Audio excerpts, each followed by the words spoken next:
I was 8 years old, that New Year's Eve.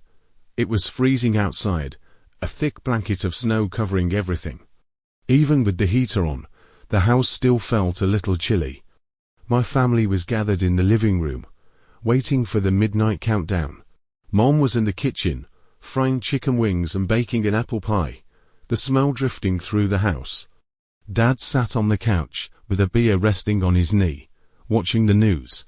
My older brother was glued to the remote, flipping through channels to find a live broadcast of the fireworks. I was eating a bowl of hot chocolate cereal, staring at the TV, feeling sleepy. It wasn't even 11:30 yet. The atmosphere in the house was quiet, but full of that expectant holiday energy. Outside, our place was surrounded by an open yard, and beyond a few trees, there were distant neighbors. It was always especially quiet at night. Every so often, I'd hear the wind brush past the branches, soft, but oddly unsettling when it stopped. Around 11 o'clock, Dad asked me to turn off the porch light, so we could watch the distant fireworks from the window later. I slipped on a sweater, went to the front door, and opened it. A rush of cold air bit into me, making me shiver. The porch light cast a yellow circle on the snow. I stood on tiptoe to flip the switch, ready to hurry back inside, but I couldn't help glancing out into the yard. And I froze. Under the trees at the edge of the yard, there was a figure. Dark, indistinct, like someone bundled in a heavy coat just standing there. But he wasn't moving at all. I couldn't see a face from that distance, but I knew he was facing the house. My palms started to sweat. I quickly shut the door and went back to the living room. Mom was just setting down a plate of steaming chicken wings on the coffee table. I wanted to say something, but I was afraid I'd just imagined it, so I stayed quiet. For the next half hour, I couldn't sit still. I kept sneaking glances out the window. The snow looked empty, like nothing had ever been there. I kept telling myself it was probably just a shadow, a trick of the light. At 11:55, the TV switched to the big countdown broadcast. Crowds of people on the screen were gathering to welcome the new year. Inside our house, it was still quiet except for the cheerful noise from the TV. And then the living room lights flickered twice. Dad looked up, frowned, and muttered something about the cold messing with the power. My brother grabbed a flashlight and set it nearby, just in case. When the lights steadied, everyone turned their attention back to the TV, but my chest felt tight, my nerves prickling. At 11:58, 2 minutes to midnight, Mom smiled as she cut the pie and handed us each a slice. I took the plate, but then I heard it, a soft, faint tapping on the window. It was like someone lightly tapping a fingertip against the glass. Once, twice, then silence. I lifted my head and stared at the big living room window. Nothing, just the snow outside. But then, a second later, the sound came again, this time from the back door. Dad stood up to check. My brother followed him into the kitchen. There was a small window on that back door. Dad turned on the light, peered out, but saw nothing. He shrugged and told Mom it was probably something the wind blew against the house. But I was still sitting on the couch, and I saw it. On the living room window, there was a faint patch of fog, like someone had leaned close from outside and breathed on the glass. The New Year countdown started on the TV. The crowd chanted, 10, 9, 8. I couldn't move. I couldn't even breathe. And as the countdown reached 3, right there in the fogged-up patch on the window, a handprint slowly appeared. Pressed against the glass, clear as day, I screamed. Mom jumped so hard, she dropped the plate she was holding. Dad and my brother rushed back into the living room, but by the time they looked, the window was empty, just that fading smudge of fog, disappearing into nothing. On the TV, people were cheering and shouting Happy New Year, but in our house, no one said a word. Dad grabbed the flashlight and went outside to check. The snow was pristine, no footprints. Nothing except the marks we'd made earlier that day. We never talked about it afterward, but I know what I saw. That handprint was on the outside. The next morning, I went back to look at the window. The glass was spotless, no trace of it at all.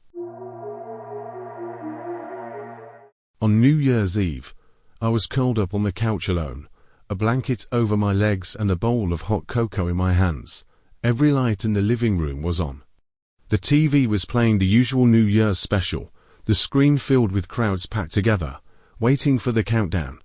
The house was quiet except for the noise from the TV and the occasional hum of the heater. I was supposed to go to a party with friends, but I'd gotten lazy and decided to just stay home. There was a box of reheated chicken tenders and fries on the coffee table. I ate, while half watching the pre-countdown performances.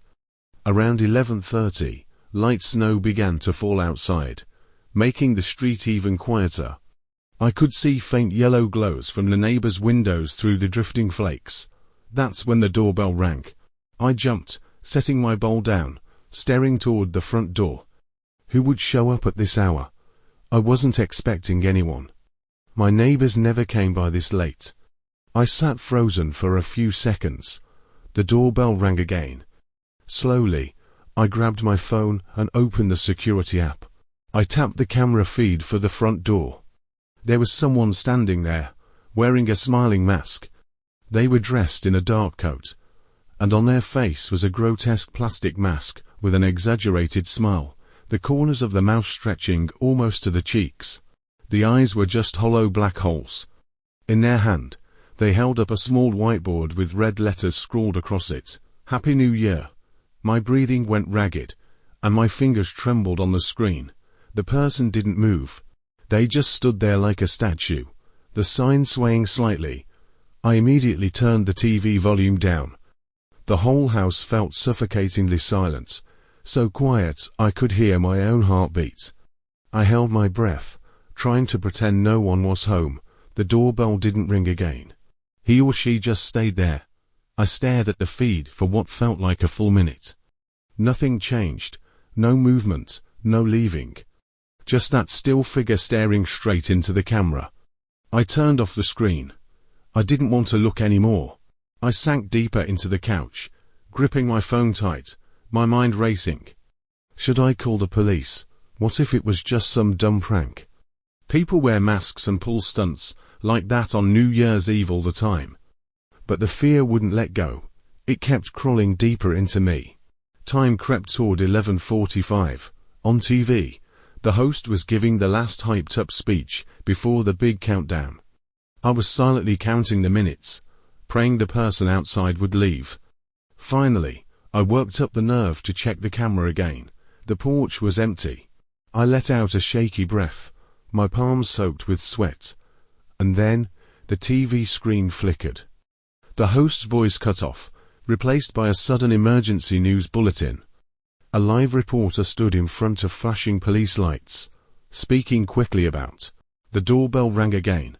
This time it was softer, but in the dead silence of the house, it was deafening. My chest seized up, my throat felt dry, like it was sealed shut. With shaking hands, I reopened the camera feed. He was back.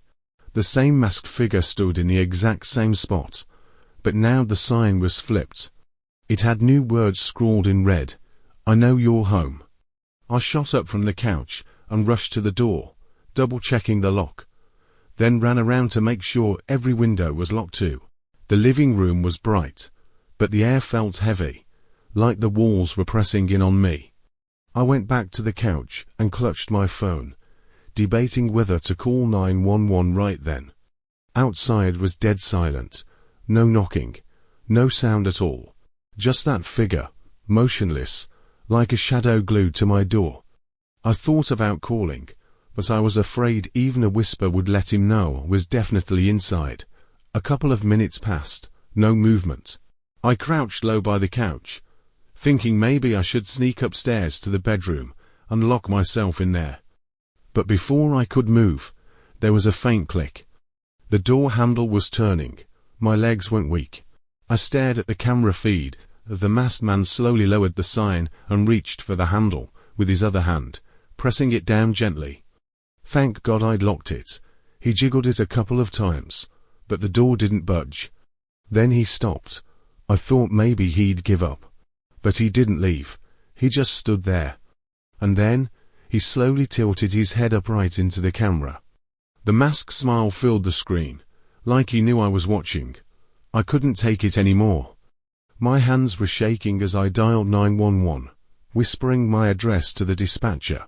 She told me to stay calm, that officers were already on the way. The next few minutes stretched on forever. I could hear nothing outside. No footsteps, no sound. Only that frozen smile on my phone screen. Finally, after what felt like a lifetime, I heard faint sirens in the distance. That's when he moved. He stepped back into the shadows of the porch. Then he was gone, just slipped out of the camera's frame. He'd melted into the dark. When the police arrived, there was nothing left. Just a single set of footprints in the fresh snow, leading back toward the street. No clues, no sign of him. The officers told me there'd been a handful of similar reports in the area lately. And they warned me it was safer not to spend New Year's Eve home alone. After that night, I turned off the doorbell chime and set my camera alerts to maximum sensitivity. That was the most restless New Year's Eve I've ever had.